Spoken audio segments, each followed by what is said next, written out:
Until now, that conflict has been isolated to Israel and Gaza, but now the ramifications are global. The FAA has ordered all American airlines to suspend flights into Israel's Ben Gurion airport.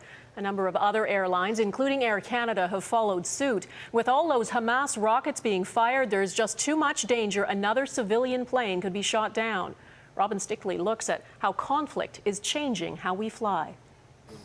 Days after a commercial airliner was shot down over eastern Ukraine, it's clear the ill-fated flight will have profound consequences for the aviation world.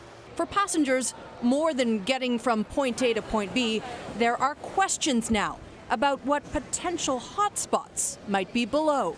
How do we know that somebody on the ground doesn't have a surface-to-air missile or shoulder-held missile that they could fire as a plane's landing or taking off?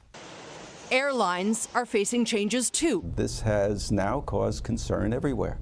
This former FAA lawyer says air carriers will have to take a closer look at safe corridors and be more vigilant about avoiding potential conflicts. No easy task, given a changing, hostile Middle East. The airlines are going to have to be very, very cautious of this. Now, how they're going to access the intelligence that's changing all the time is going to be a very, very difficult challenge. This afternoon, the Federal Aviation Administration issued a 24-hour ban on flying into Tel Aviv for all U.S. airlines after a rocket landed not far from Ben Gurion Airport, destroying a home nearby. U.S. Airways, Delta, and United are all suspending service indefinitely to Israel. Air Canada following suit and canceling today's evening flight.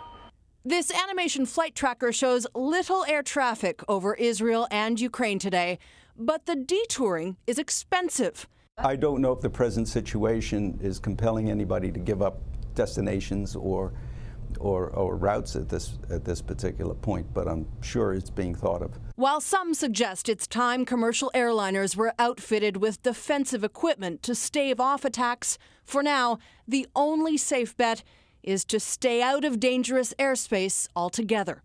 Robin Stickley, Global News, Washington.